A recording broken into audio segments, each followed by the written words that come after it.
Ескі тарих. Әсерлі әңгіме. Авторы Олег Бондаренко. Аударған және оқыған Базаркүл Қалбыр. Ерлі-зайыптылар қараусыз қалған жануарларға арналған баспана жанында тұр. Олар өздеріне қарай келе жатқан қартаң әйелге қарап қояды. Ол жай ғана оң аяғын сылти басып, тым баяу жүріп келеді. Еркек қолына бұрыннан бірге келе жатқан досы овчарканы байлаған қарғыбауды ұстап алған. Ол бұлармен 15 жыл бірге тұрды. Енді ит қазір иесінің бұл тұрысына таңдана әрі қорқа қарайды. Ал әйелдің қолында Сиам мысығы. Ол әрбір дыбыс шыққан сайын қорқып, әйелге жабыса түседі. Қартаң әйел олардың жанына келді. Ол волонтер еді. Бұл әйел өзінің бар мейірімі мен махаббатын осылай қараусыз қалған иттер мен мысықтарға арнайтын. Біз сізге оларды беруге келдік, деді әйел. Еркек өзіне жалынышпен қарап тұрған овчарканың көзіне қарамауға тырысты. Сәбиіміз өмірге келіп еді, түсінесіз ғой, деді әйел. Олардың жүні мен иісі, бұларға қарауға біздің уақытымыз жоқ. Қартаң әйел терең күрсінді.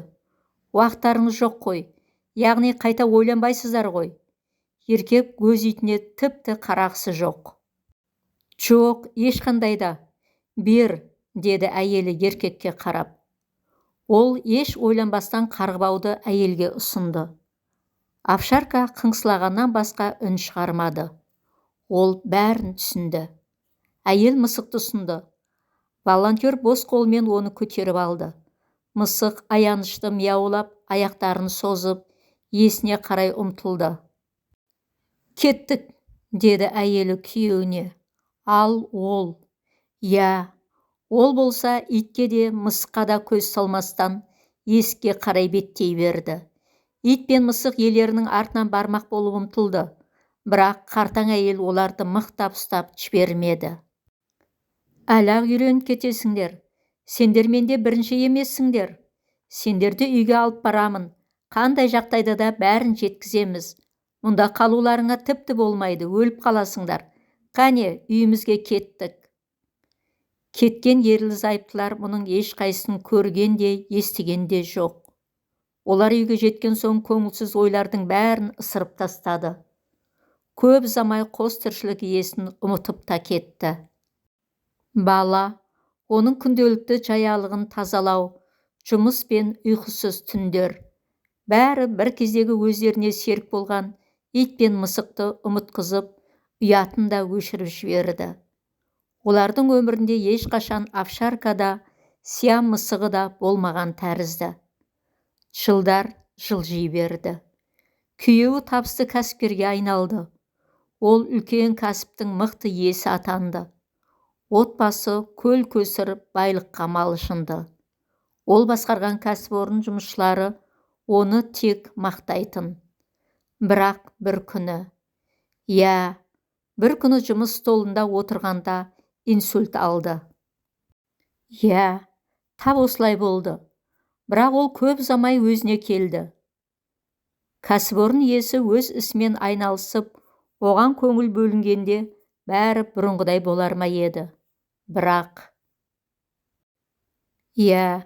өкінішке қарай өсіп қалған ол көптен бері компанияны басқаруды өз қолына алғысы келіп жүрген. Оған әкесінің әдісі ұнамайтын. Ол бәрін басқаша ұйымдастырғысы келетін. Осы қолайлы сәтті пайдаланған ол қартайған анасына әкесін қарттар үйіне өткізу өте дұрыс шешім екенін, өйткені ол жақта жағдайы жақсы болатынын айтып сендірді. Онда біздің оған қарауға уақытымыз жоқ қой. Ал онда онымен арнайы мамандар айналысады, деді. Анасы келісті. Бұлар кетіп бара жатқанда олардың артынан ештеңеге түсінбей қарап тұрған күйеуінің көзіне әйелі қарай алмады. Мұнан кейін олар бұл жаққа қарай бірде-бір рет атысын салмады. Тек оның жағдайы қалай екенін білу үшін ғана телефон соғатын. Шынын айтқанда, әйелінің келгісі келетін, бірақ ұлының ешқашан уақыты болмайтын. кәсіппен айналысу, күнделікті істі жүргізу. Бір жылдан соң ол шешесін үй мен бизнесті өзінің атына аударуға да көндірді. Мұның бәрі: «Мама, саған не үшін керек? Өзің үшін өмір сүріп рахаттанбайсың ба? Демал». Ана бар үміті мен сенімі, тірегі, жар дегенде жалғыз ұлының тілегін толық орындады. Ал жарты жылдан соң ұл анасын қарттар үйіне өткізді. «Мама, саған осы жер өте ыңғайлы. Мұнда бәрі өзіңмен жасты. Ал үйде саған қарайтын ешкім жоқ. Алаңдама, мен жиі келіп тұрамын». Анасы ұлының артынан қарап тұрып, оны соңғы рет көріп тұрғанын, мұнда ешқашан іздеп келмейтінін түсінді. Осы сәтте неге екені белгісіз, баяғы Овчарка мен Сиам мысығы көз алдына келді. Олар мұнымен бірге сенімі мен үміті болған ұлдың соңынан қарап тұр еді. Осымен әңгіме аяқталды. Өкінішке қарай біздің Қазақстанда да қазір бірнеше қарттар үйі бар. Онда қаншама қариялар өмір сүруде.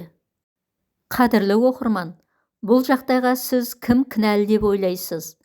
Ойларыңыз болса, комментарийға жаза кетсеңіздер. Еліміз аман, жұртымыз тыныш болғай. Келесі кездескенше. Сіздермен бірге болған Мұзбалақ KZ арнасы.